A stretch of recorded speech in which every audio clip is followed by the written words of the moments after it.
Bienvenidos a un programa más de Infocampo Economía y Negocio. Lógicamente que les doy la gracia por permitirme una vez más estar en sus hogares. Hoy estaremos hablando sobre la páprica. Este es uno de los productos que en el Perú más produce y es de aquel que en los últimos años ha tenido más crecimiento. Este producto se utiliza en diferentes casos, como por ejemplo en la industria alimentaria como colorante natural y para dar sabor a las comidas, en la industria farmacéutica y de cosmético, y se usa para dar color a los lápices y polvo de maquillaje, aceites esenciales y otros, etcétera, etcétera. Mayormente la páprica se produce en la costa norte del país, teniendo como principales productores los departamentos de La Libertad, Lima, Ica y Arequipa. ¿Qué les parece si todos juntos vemos un video sobre este gran producto que es la páprica? El fruto del ají páprica generalmente es de color verde al estado inmaduro y rojo brillante intenso a la madurez, de fruto turgente y rojo concho de vino al estado de fruto seco comercial con 14% de humedad. Tiene una forma alargada y alcanza un tamaño de 12 a 20 centímetros según la variedad. Al estado seco se le emplea como condimento en los alimentos de consumo humano o para ser mezclado en los alimentos balanceados de aves para dar color a la yema y a la carne. También es empleado como colorante en la industria de cosméticos y embutidos. La cosecha y post cosecha son dos etapas muy importantes en el cultivo de ají páprica, durante las cuales debemos cuidar la calidad de los frutos para obtener mejores precios en el mercado.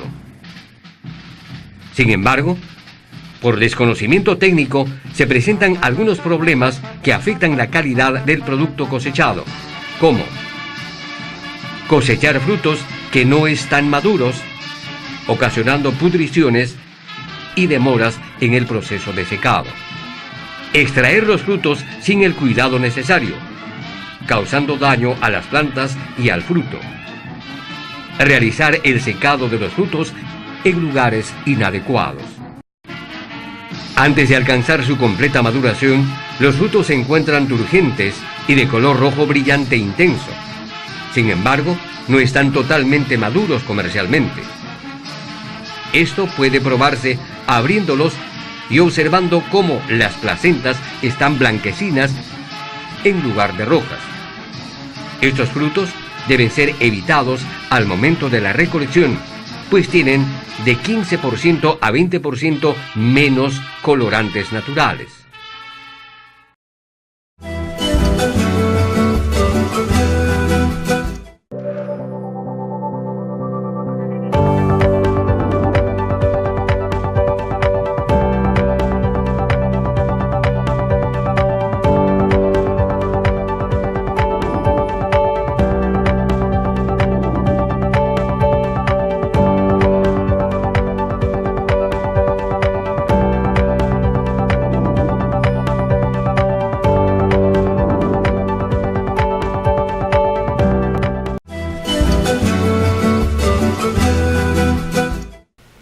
¿Qué les pareció el video? Muy importante, ¿no?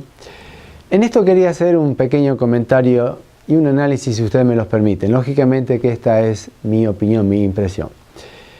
Perú, su mayor fuerza laboral son MIPE, pequeñas y medianas empresas. Pero ¿qué sucede? El 67% del PBI descansa en los hombros de estas pymes. El 88% son informales, de la cual es contraproducente tener tanta informalidad en un área tan importante como es la pequeña y mediana empresa. Lógicamente que cuando hablamos de MIPE hablamos de un contexto generalizado, tanto en la agricultura, en la agroindustria, en la metalmecánica, en la minería, en la electrónica, en la electricidad, el contexto general de lo que es una pequeña y mediana empresa. Pero fíjense en ustedes que hay 4 elementos fundamentales para que estas empresas comiencen a crecer.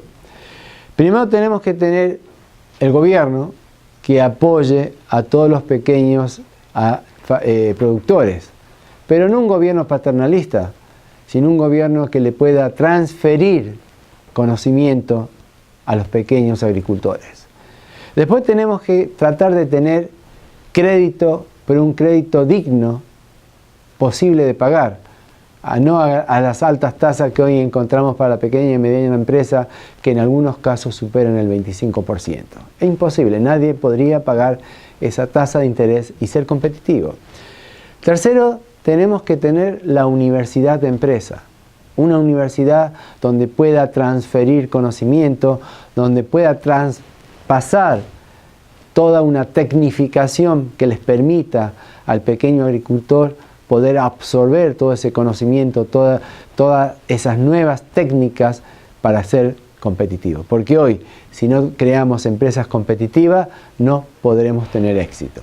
La competitividad ya no es algo que es un deseo, la competitividad es una necesidad que tenemos que tener para poder afrontar las necesidades de un mercado globalizado, porque querramos o no, vivimos en una globalización y en esta globalización tenemos que determinar cuáles son nuestros caminos. Y generalmente las vías de acceso a esta globalización no son blancos y negros y tenemos que caminar sobre los grises y en esos grises tenemos que vivir y saber convivir.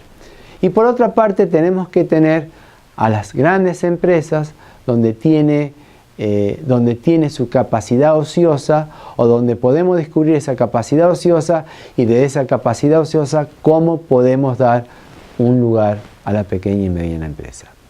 Tenemos que ir caminando o pasando escalones o subiendo escalones que nos permita desde un microemprendimiento convertirnos en una pyme. De una pyme convertirnos en una empresa mediana y, ¿por qué no?, de esa empresa mediana en una gran empresa.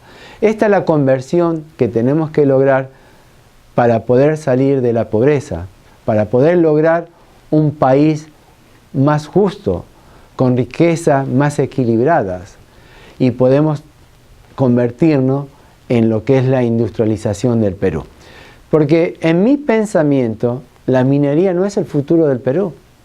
Para mí la agroindustria, la agricultura, la ganadería es el futuro de este gran país. Y como tal, en eso tenemos que trabajar, en la tecnificación, en el conocimiento, en la búsqueda de los mercados, en la comparticipación de las empresas, en el trabajo en conjunto con los gobiernos, en la equidad de las oportunidades, en la introducción de nuestro producto en el mercado globalizado. Pero para eso, ¿qué tenemos que tener? Tecnificación, conciencia productiva o concienciación productiva y conformar lo que se llama la asociatividad de las empresas o de las MIPES para poder crear una gran empresa en un conjunto de unidades. ¿Qué hace la asociatividad?